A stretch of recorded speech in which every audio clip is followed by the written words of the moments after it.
Raises are frozen. No exceptions. That line split the damn air like a thundercrack through drywall.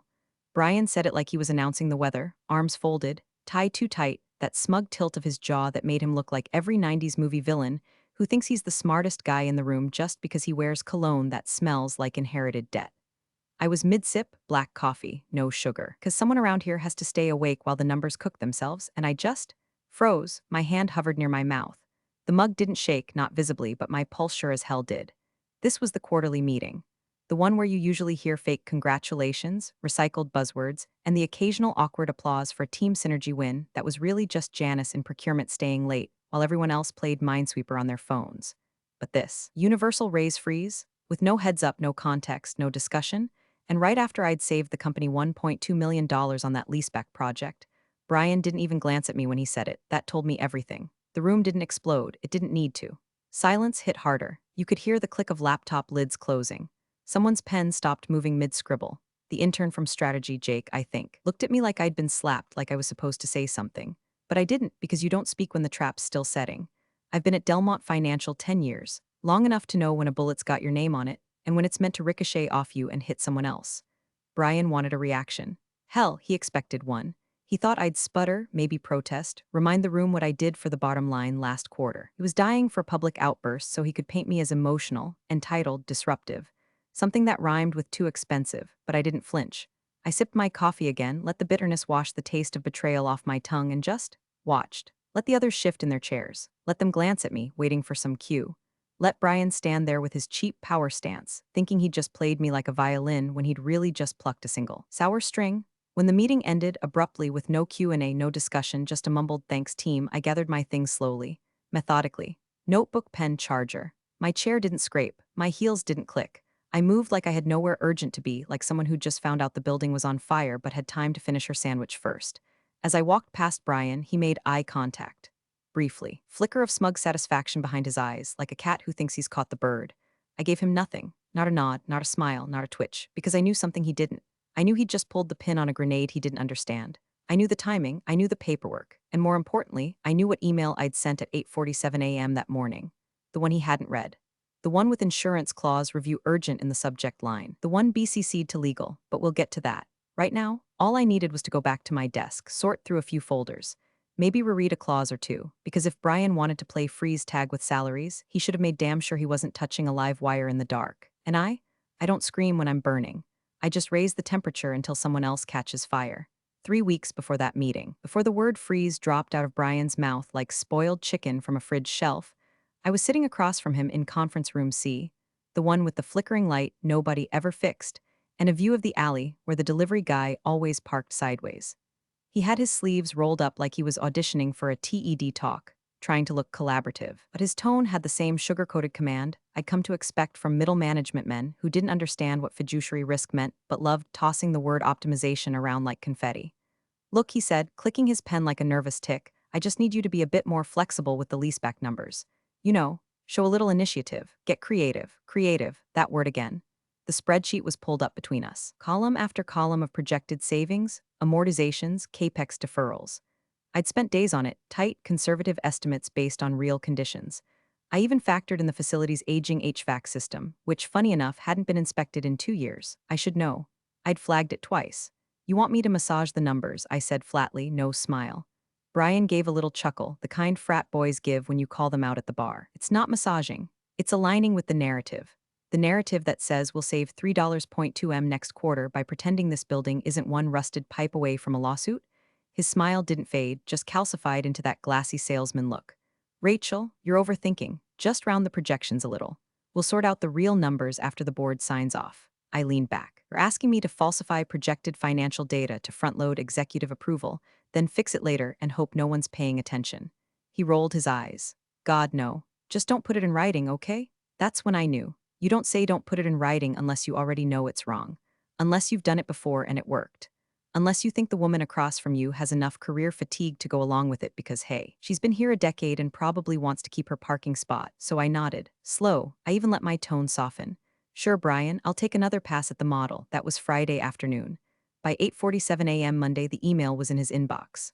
Subject line, insurance clause review urgent. It was short. 4 paragraphs, plain language, no accusatory tone. Just a tidy little summary of how altering leaseback savings projections without internal clause review might violate the material misrepresentation section of our fidelity rider. I even highlighted the relevant passage and cited the page number, because I'm courteous like that. And yes, I BCC'd legal, not because I expected them to do anything. Legal at Delmont has the spine of a worm on a hot sidewalk, but it was enough. Enough to timestamp concern. Enough to say, I told you before the damage. Enough to make sure if this thing went sideways, I wouldn't be the one in the spotlight when the CFO played dumb and HR tried to rewrite history. And then, I waited. I went to meetings. I ran financials. I signed off on minor reports and denied a vendor contract with a clause that smelled like skunked wine. I smiled at Brian in the hallway and let him think I'd folded. But every time I opened that email folder, titled Brian Risk Do Not Delete, I smiled a little harder. Because Brian didn't read my email. I know this because he replied to it with thanks, we'll review, and then tried to loop me into a calendar invite to finalize the projections. There was no mention of the clause, no mention of risk exposure. Just a follow-up meeting with the head of ops and that fake-friendly subject line, moving forward together. That invite stayed unopened in my inbox like a coffin someone forgot to bury. I didn't go to the meeting. I was conveniently in back-to-back training that afternoon. And when Brian asked about it later, I just told him I was waiting on legal's input before adjusting the model. He waved it off, said, yeah, don't worry about them. I've got it handled. Handled. God, if only he knew how many careers I've seen crater under those words. That's when the suspicion turned strategic. When I started labeling every file I touched. When I pulled my compliance binder from the office and kept a mirrored backup at home. When I stopped talking to anyone in HR without typing out a summary after the call. When I started watching Brian like a hawk watches a drunk rabbit on an icy road. Because I knew where this was going, I just didn't know how fast. The HR rep had the kind of smile you only ever see on TV weather anchors and used car salesmen. Polished, practiced, and completely divorced from the reality behind it. Her name was Vanessa, and she wore pastel blazers like armor. When I stepped into her office that Tuesday morning, she was already mid-sip of a La Croix and pretending not to be surprised to see me. Oh, Rachel, she chirped, setting down the can like she hadn't just been doom-scrolling LinkedIn. What can I do for you? I closed the door behind me and took the seat across from her without asking. No coffee, no folder, no preamble. I'd like to formally request a performance-based salary review. There it was. Simple, professional. 10 years in finance, and I still knew how to say you screwed me in 4 polite words. Her smile didn't fade. If anything, it brightened, like she was thrilled to be denying me. Well, as you probably heard, she said, crossing her legs in a way that telegraphed condescension more than comfort, there's a company-wide freeze in effect. No raises, no exceptions, not even for our MVPs. She even winked when she said that, like we were teammates in a rigged game. Right, I said. That was communicated. But my review was already scheduled. And my cost savings report was submitted last quarter. I'm not requesting a raise, I'm requesting a review. There's a distinction. She laughed, a tight nasal thing that didn't reach her eyes. Rachel, you know how these things work. The moment the freeze was announced, all comp-related processes were paused. Hands are tied. I tilted my head slightly. Tied by whom? Her brows twitched barely, but I caught it. I continued calmly, was legal consulted before the freeze. Considering the compensation structures linked to signed performance goals and our obligations under the equitable recognition framework, it's just the language in the HR handbook's pretty clear. She blinked twice. The first blink was instinct. The second was fear pretending to be patience. I'd have to double-check that, she said smoothly, opening a drawer and pretending to search for something. But I assure you, all appropriate departments were informed. Informed isn't the same as consulted, I said gently, watching her fingers fumble around a drawer that held nothing but paperclips and a stress ball shaped like a globe. And just like that, the mask cracked. Not completely, Vanessa was good, but enough. Is there anything else you'd like to discuss? She asked, standing a beat too fast. A dismissal masked as accommodation. I stood as well. Smiled. No, this was helpful. That afternoon, I went back to my desk and opened the arbitration schedule. It had been floating around internally, an ops versus finance conflict over budget reallocation. Nothing new. Every quarter there's a tangle over who gets what piece of the pie. I wasn't supposed to be involved. I wasn't on either side. But I knew the projections in question came from Brian's adjusted version of the leaseback report. And yet, when I opened the PDF, skimmed the witness list, and reached the supplemental testimony section, my name wasn't there. Not even in passing. Ops had flagged the budget inconsistencies. Legal had agreed to arbitration. But somehow, the person who built the original projection model, the one Brian had edited into a fantasy, had been neatly erased from the narrative. And I knew why. Because if I wasn't on record, then Brian could say the numbers were a team effort. He could claim collaborative oversight, could wash his hands clean in front of a neutral third party and let the company eat the fine if it came to that. That's when I stopped waiting for fairness. HR wasn't a buffer. They were Brian's second skin. Legal wasn't a safeguard. They were risk accountants with nicer suits. And the people who were supposed to care, they were already placing bets on who'd take the fall if this thing blew up. So I made a choice. I opened my notes, created a new folder, Freeze Fallout. I added everything: timestamps, call summaries, screenshots of internal memos, a photo of the whiteboard from Brian's cost innovation brainstorm where someone had literally written creative accounting in dry erase. I tagged it all, chronologically, neatly, thoroughly, because if they were going to cut me out of the story, then I'd become the footnote that ruined the ending. No outbursts, no hallway confrontations, just evidence. And patience, because they'd think I was done. They'd think I'd folded. They'd think the silence meant surrender. But what they didn't know, what they never learned about women like me, is that silence, when wielded right, isn't retreat. It's a loaded gun with the safety off. The first time I knew Brian had officially started sharpening the knife was when my personnel file got flagged for an informal performance note. Not a warning, not a write-up, just a quiet little blemish with no notification, unless you had access to HRIS and friends with clearance. Luckily, I did.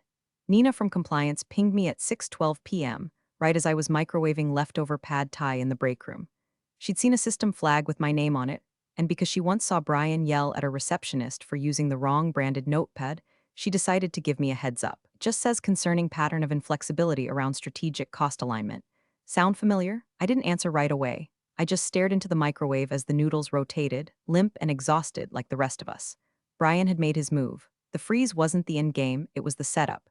Now he was laying the groundwork for the character assassination. I could practically hear the script writing itself. Rachel's been resistant to change. Rachel struggles with collaborative flexibility. Rachel doesn't see the big picture. Meanwhile, Brian, he'd come out of this looking like the martyred innovator, the guy trying to save the budget from the dead weight, the visionary held back by legacy thinkers, by women like me. 2 days later, confirmation came wrapped in styrofoam and passive aggression. I was having lunch in the back loading dock, yes, glamorous, when Julia from procurement dropped beside me on the bench, holding a taco salad and that look people wear when they don't want to be involved, but also don't want you to get screwed. Did you hear about the vendor pushback on Facility Solutions? She asked, poking at limp lettuce like it had wronged her. Facility Solutions. The third party Brian had roped into backing his revised leaseback model. They'd signed off on his fantasy numbers. But apparently, someone over there still had a working calculator. They sent back a red line, she said, caught an inconsistency between the savings model Brian submitted and the projected maintenance budget they'd received last quarter. Difference of like $287K. I blinked. Did they send it to legal? They CC'd ops and copied finance. Not you though. Weird, huh? Not weird. Intentional. Brian was building his wall, brick by brick. If anything crumbled, he wanted enough distance to say, well, I trusted Rachel's original numbers. If she missed something, that's on her. But the vendor smelled smoke and they weren't willing to burn alone. After Julia left, I didn't finish my lunch. I went back to my desk, locked the door to my shared office, and got to work. First, emails. Every single thread that had Brian's fingerprints on it, every draft I'd submitted, every change he requested, every time he just tweaked the language or updated for optics. I exported the threads, renamed them with timestamps, labeled them cleanly. Leaseback original PDF, Leaseback Brian edits 1, docx Leaseback vendor discrepancy flagged MSG. Then I moved to my private compliance notes, the ones I kept separately from the company server. I didn't take anything proprietary, nothing confidential. Just my own work, my own comments, my own observations. The stuff no one ever bothers to preserve until it's already on fire. I created a new flash drive, labeled it Utilities, because no one questions something labeled Utilities in a finance department. Then I encrypted it. Call me paranoid, I call it experienced, because I've watched too many women get erased in slow motion. Not fired, not humiliated, just gradually rewritten until they no longer exist. Their work becomes communal. Their mistakes become theirs alone.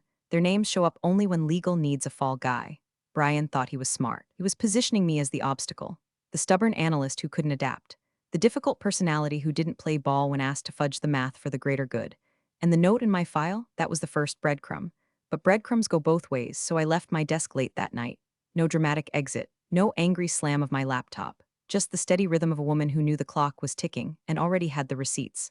Let Brian keep playing PR. Let him leak whispers in HR meetings and passive-aggressively loop me out of budget calls. Let him think the story was already written, because he'd forgotten one thing. I didn't need to win their trust back. I just needed to survive long enough for someone to read the fine print. The arbitration room looked like every corporate meeting room that's ever existed, overhead lighting designed to bleach your soul, walls painted in eggshell neutrality, and a long mahogany table that had probably witnessed more lies than actual decisions. The only thing that made this one different was the court reporter in the corner, and the palpable fog of pretense that settled over everything like dust. I took my seat in the last row, no nameplate, no invitation. Just a silent presence with a visitor badge clipped to my blazer and a notepad I didn't intend to write in. Officially, I wasn't a participant. I wasn't on ops list. Finance had excluded me. And legal? They played dumb. We went with key contributors only, they said. As if the person who built the original budget model wasn't essential to a case about how that same model got manipulated into fantasy. Brian was already seated at the table when I walked in, flanked by his usual entourage, an HR liaison with a clipboard, a junior finance analyst who looked like he hadn't slept in 3 days, and our general counsel, Alina, who blinked like she was stuck in a screensaver. He didn't look at me, but he knew I was there. That smug bastard always knew when someone was watching. He fed on it.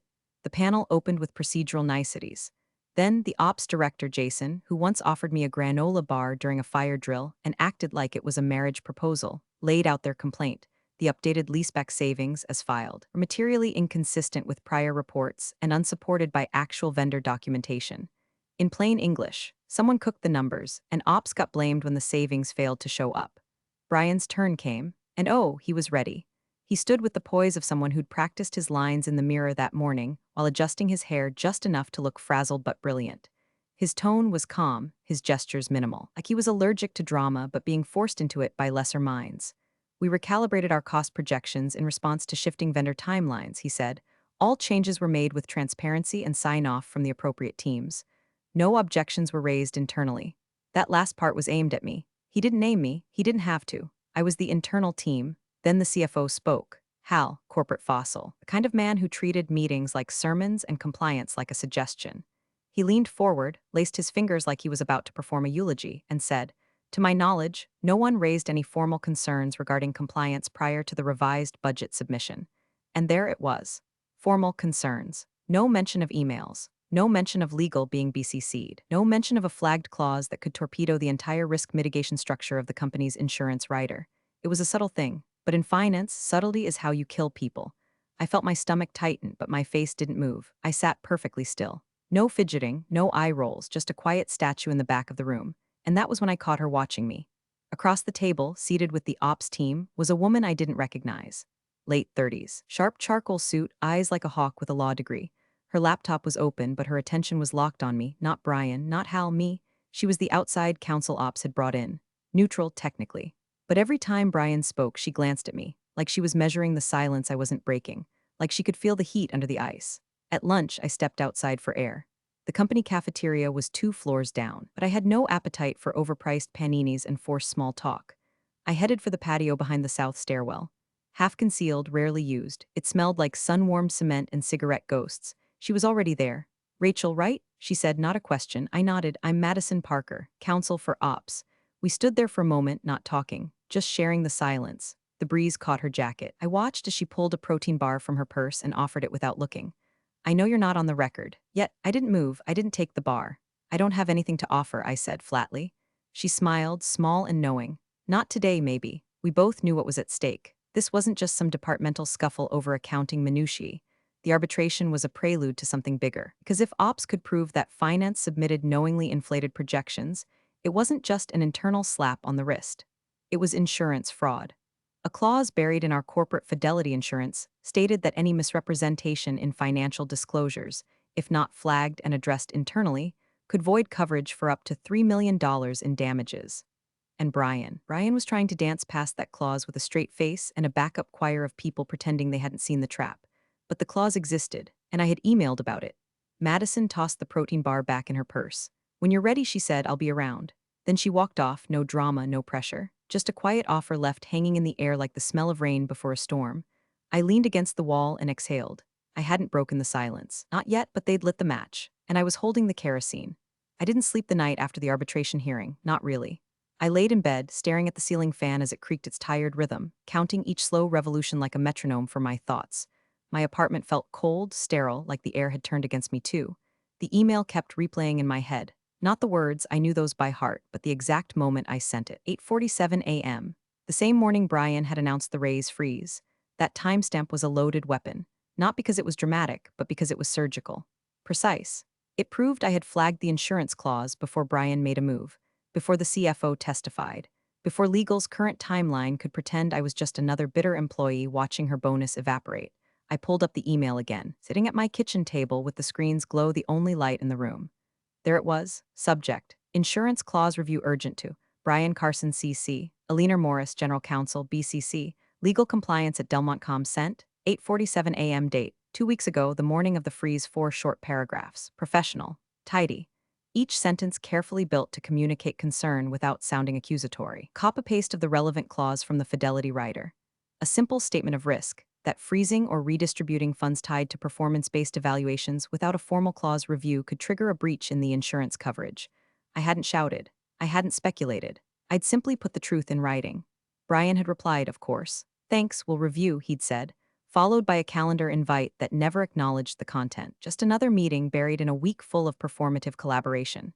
I closed the email window and opened my compliance folder, updated the contents. I moved the email into a new subfolder, pre-freeze flagged risks, created another for vendor discrepancies.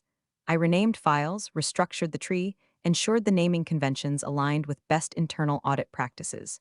It would look accidental to someone untrained, just a tidy digital house. But to the right eyes, it would look like a landmine map.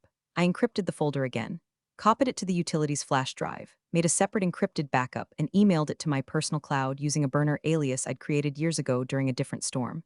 Then I sat back in the kitchen chair and stared at the screen for a long time. It was nearly 4 a.m. when I stood up. Before shutting down, I did one last thing. I filed an internal ethics report, anonymous but not vague. I cited a failure to acknowledge internal risk communication prior to major fiscal changes. I attached a redacted version of the email, not the full version, not enough to blow the lid off, but enough to point them toward the truth. I referenced the insurance clause by number. I marked the timing. Then I clicked submit and watched the confirmation screen flicker for a moment before disappearing into the server void. By 10 a.m., the office was buzzing. Not with drama, not yet. Just the kind of low-level static you only hear when someone in legal has been cornered by a process they thought they could ignore. By noon, Madison Parker, Ops Outside Counsel, filed a formal subpoena for all internal communications tied to the leaseback savings model, the raise freeze, and any documentation referencing Clause 7 of the Fidelity Rider. It was a tactical move. She didn't need a smoking gun. She just needed enough smoke to make people cough. And legal had no choice but to comply. By 2 p.m., Alina's assistant was digging through archives. People pretended to work while secretly watching who went in and out of her office.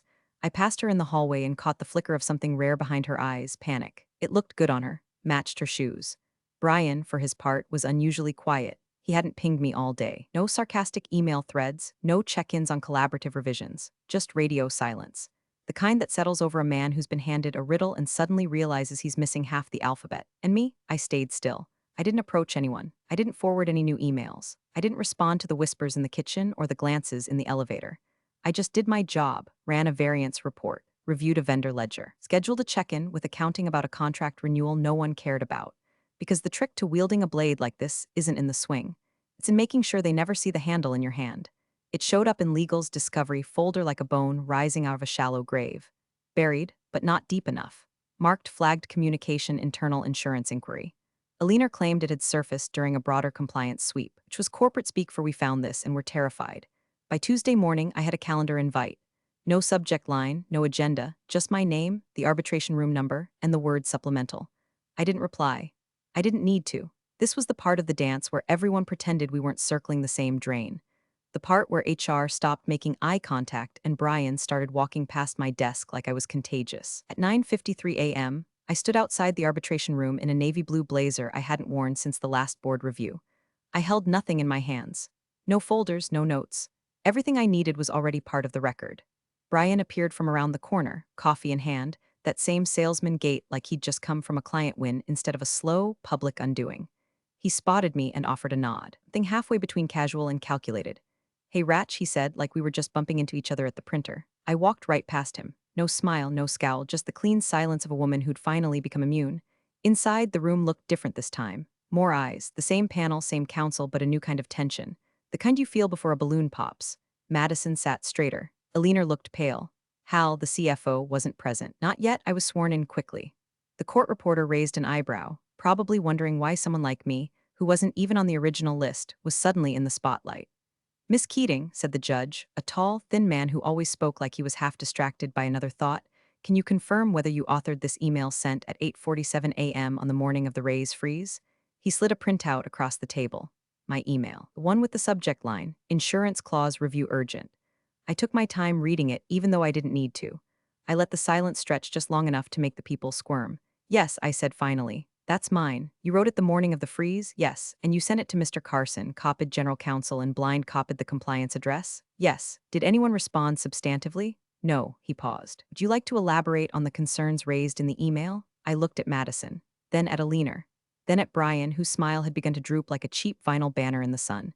No, I said. The room shifted just slightly. A chair creaked. Someone coughed. Very well, the judge said. The panel will review the contents of this document at the final session tomorrow. And that was it. No fireworks, no grand speeches, just a pin dropped on a timeline that could no longer be rewritten.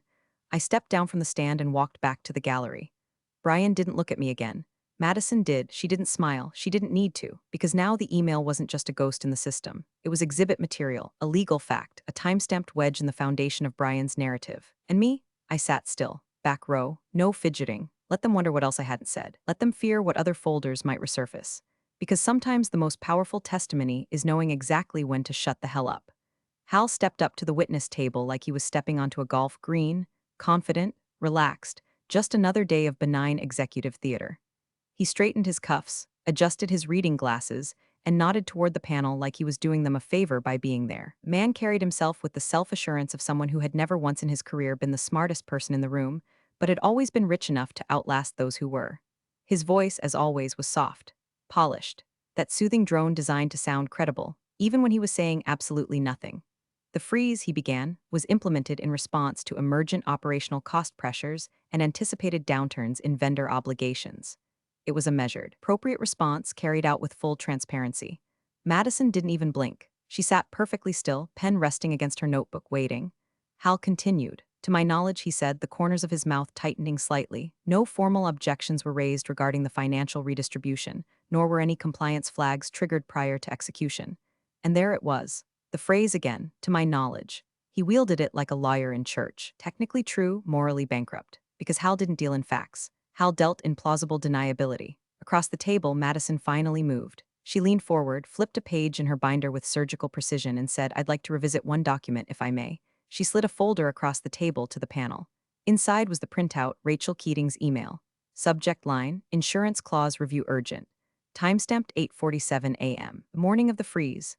The judge, who had spent most of Hal's testimony doodling legal notes on a yellow pad, stopped writing.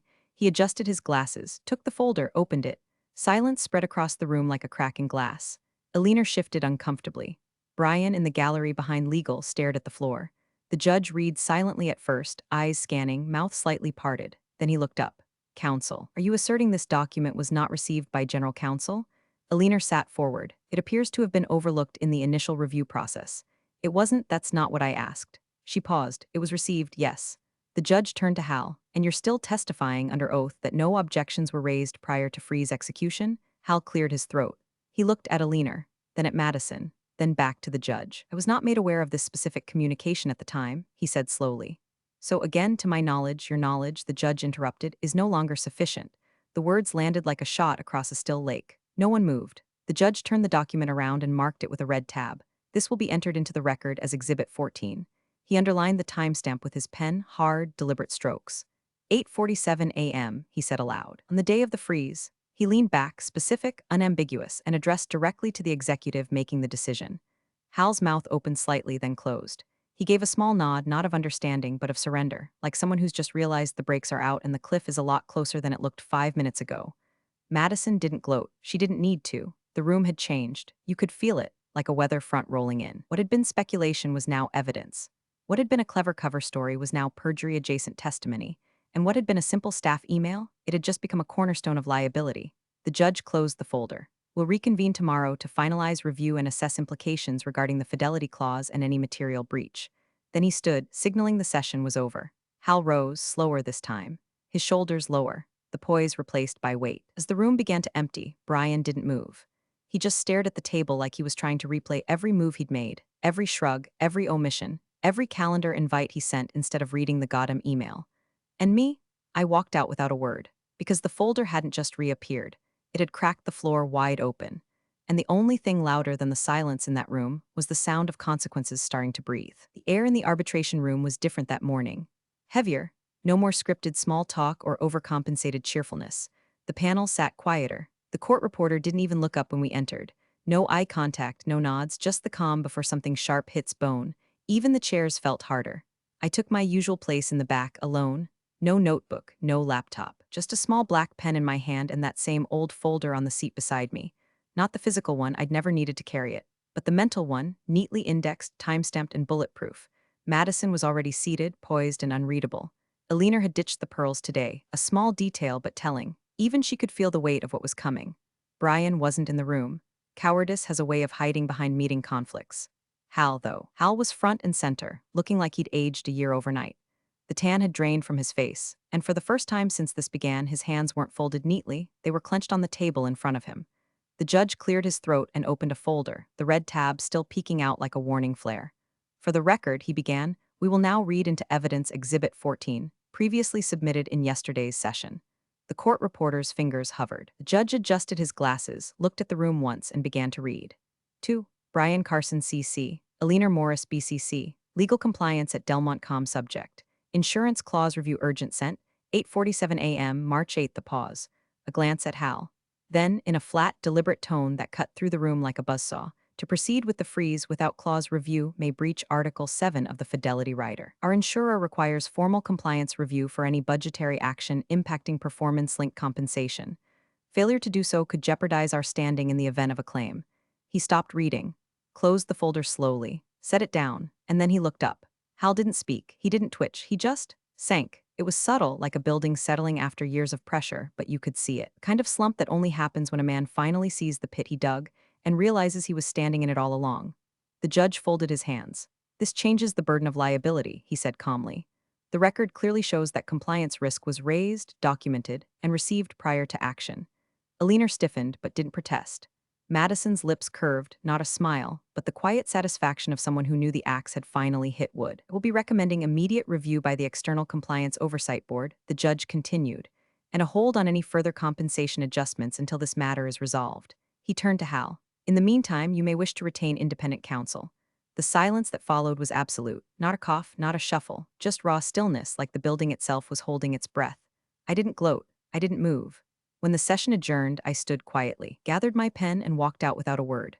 No one followed. No one called my name. They didn't need to. My presence had already done the damage. Outside, the sunlight hit hard, too bright, too clean. The kind of light that shows every flaw, every crack. I stood on the courthouse steps, the breeze catching the edge of my blazer, and pulled out my phone. There was one message I needed to send. I typed it slowly, thumb steady. You were right. A clean folder is the sharpest knife. I hit send. Then I put the phone in my pocket and walked away, not triumphant, not angry, just clear. They'd tried to rewrite the story. I just made sure the ending was mine. You're the real MVPs of the office jungle. Thanks for watching. Smash that subscribe button, or the coffee pot might just forget your next brew.